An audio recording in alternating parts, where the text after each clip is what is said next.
영업이 힘들다면 바로 이 세 가지부터 해보십시오. 바로 결과가 나오실 겁니다.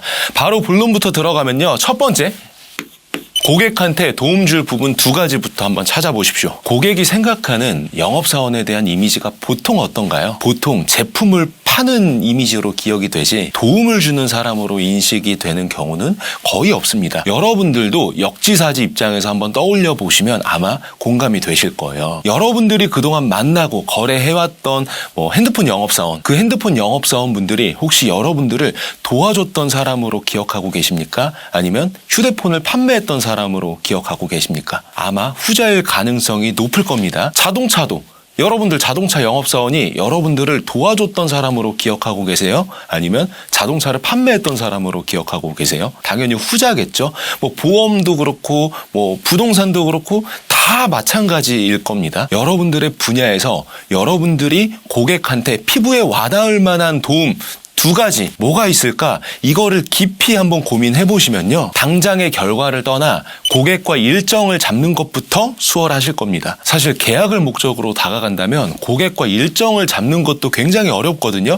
왜냐하면 만나서 이 상품에 대한 얘기만 해야 되고 절판만 해야 되니까 이게 곧 없어지고 언제까지고 그런 얘기밖에 할 게 없으니까 고객도 나를 부담스러워하고 안 만나려고 하겠죠. 제가 만약에 자동차 영업사원이면 고객한테 이 차를 출고했을 때 얼마에 출고할 수 있고 이번 달에 프로모션이 어떻게 되고 그런 연락 말고요. 차량을 구매할 때 조심해야 될 부분들을 정보를 이렇게 정리해서 보내드린다거나 예를 들면 뭐가 있을까요? 자동차를 리스로 살 때나 렌트로 살 때나 또는 현금으로 일시불로 살 때나 각각의 그런 장단점 같은 것들 그리고 고객의 직업군들도 다 다르잖아요. 자영업 하시는 분도 계실 거고 사업자, 법인 등등등 그 직업군별로 해서 어떤 거로 사는 게 유리한지 그런 것들을 정리한 데이터일 수도 있는 거고요. 참고로 저는 자동차 영업은 안 해봐서 모르겠습니다만 제가 소비자 입장에서 느꼈을 때 영업사원이 절판 또는 프로모션이 어쩐다 그런 연락보다 방금 얘기했던 그런 것들에 대한 정보를 보내주면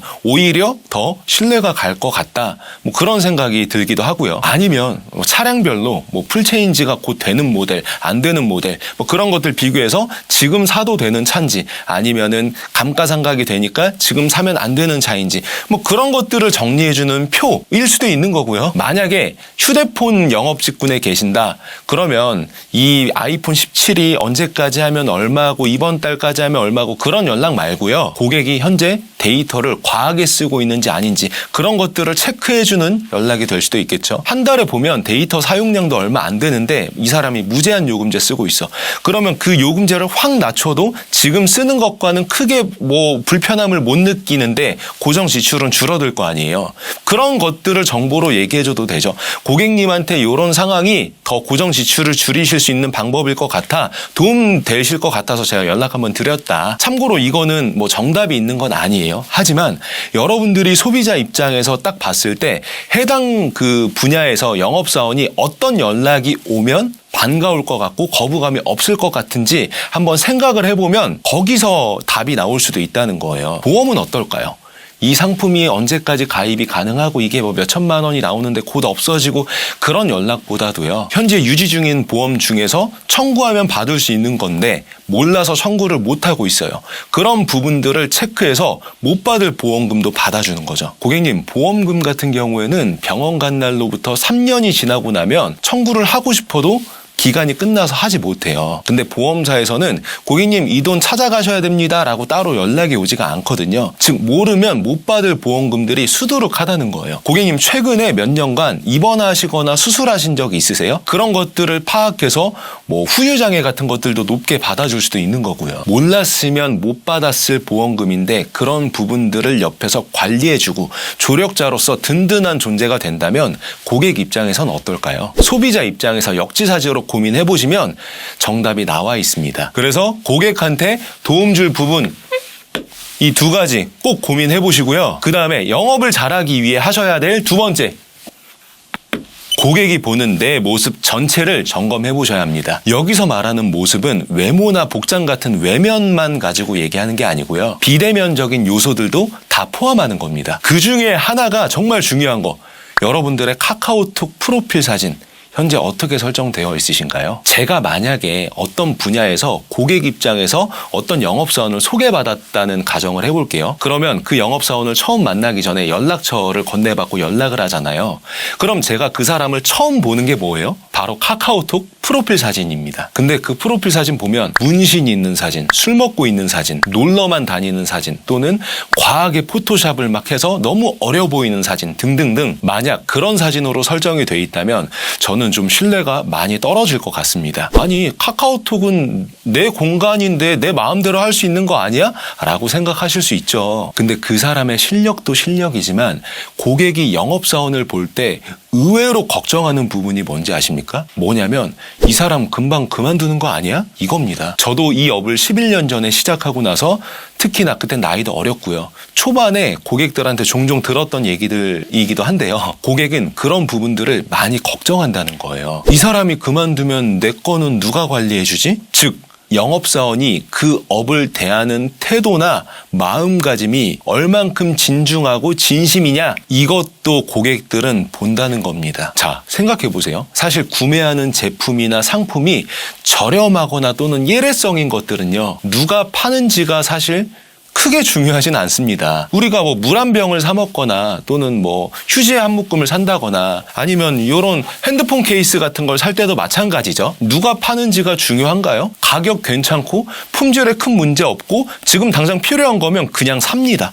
누가 파는지 중요하지 않아요. 근데 단가 자체가 좀 높거나 한번 결정하면 꽤나 오랫동안 나에게 영향을 주는 그런 제품이나 상품이나 서비스들은 다릅니다. 보험, 자동차, 뭐 휴대폰, 부동산 등등등, 이 결정 하나가 내 돈과 시간과 앞으로 내 삶에 영향을 주는 것들은요, 상품 자체만큼이나 누가 팔고 누가 관리해주고 누가 책임지느냐가 고객 입장에선 중요하다는 거예요. 결국 저렴한 상품들은 가성비라고 하죠. 가격과 기능, 이 두 가지로 쉽게 팔리지만 가치가 꽤나 큰 상품들은 사람에 대한 신뢰로 결정이 된다는 부분, 그 계약을 하고 말고가 결정이 된다는 부분. 그래서 여러분들의 카톡 프로필 사진부터요, 오늘 당장 좀 전문성 있고 이 업을 대하는 여러분들의 진심이 담긴 태도가 묻어져 있는 사진으로 꼭 변경해 놓으시길 바랍니다. 그리고 제가 모든 내 모습 전체가 중요하다고 했죠.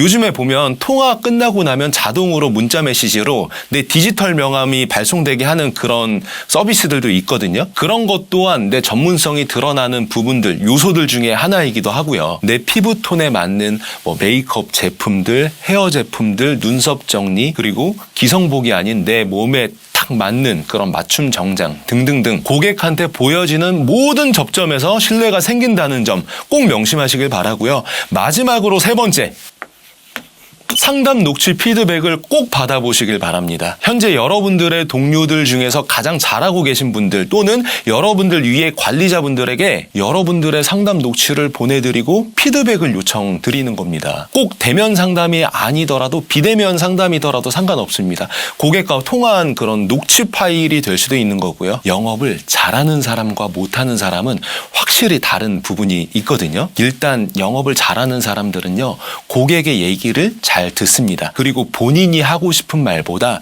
고객이 듣고 싶은 말을 해주죠. 또 고객의 그런 성향에 맞춰서 100을 풀어야 되는 상담과 50 정도만 풀어야 되는 상담과 10 정도만 풀어야 되는 상담, 그것들을 잘 구분해서 고객의 눈높이에 맞는 상담을 합니다. 반대로 영업을 못하는 분들은요, 방금 얘기했던 것과 정확히 딱 반대되게 영업을 하시죠. 고객한테 많이 설명하는 게 중요한 게 절대 아니거든요. 그리고 그 설명한 정보가 맞는지 틀린지 그 정보의 질 자체도 고객한테는 별로 중요한 내용이 아닙니다. 그 설명한 내용이 고객이 원하는 부분이냐 원하지 않는 부분이냐, 이게 정말 중요하다는 거죠. 이런 모든 문제들을 상담 녹취만 들어보면 바로 그 부분을 알 수가 있습니다. 잘하는 사람들한테는 그런 게 들려요. 저는 사실 현재 이 위치에 오는 데까지 수천 명의 영업사원분들을 가르치고 그중에 관리자들도 여럿 배출해내고 하면서 제 관리자 경험, 이 데이터로 보면요, 이 친구를 가장 빠르게 실력을 늘려줄 수 있는 것 중에 하나가 뭐냐라고 물어본다면 저는 단언컨대 상담 녹취 피드백, 이거라고 저는 얘기할 수 있거든요. 그만큼 이 녹지 피드백 이게 정말 중요하다. 그래서 현재 내가 소속돼 있는 이 환경 자체가 확실하게 나를 끌어줄 수 있는 멘토나 리더가 있는지, 나에게 자극을 주고 또는 선의의 경쟁을 할 수 있는 그런 동료들, 잘하는 동료들이 여럿 있는지, 그리고 배움을 주고받는 문화가 당연한 문화인지, 그런 환경적인 요소가 정말 중요하다고 저는 느낍니다. 그래서 방금 얘기했던 그런 환경적인 부분에서도 좀 크게 갈증을 느끼고 계신 분들은 고정 댓글을 한번 참고해 보시면 많은 도움이 되실 것 같고요. 오늘 말씀드렸던 이 세 가지, 오늘 바로 듣고 실행을 해보시면 결과가 나올 겁니다. 아무리 좋은 교육을 듣더라도 실행하지 않으면 내 것이 안 됩니다. 꼭 실행해 보시길 바라겠고요. 그리고 제 채널에 다양한 영업, 세일즈 관련된 영상들도 참고해 보시면 많은 도움이 되실 거라고 확신합니다. 오늘 영상도 끝까지 봐주셔서 감사합니다.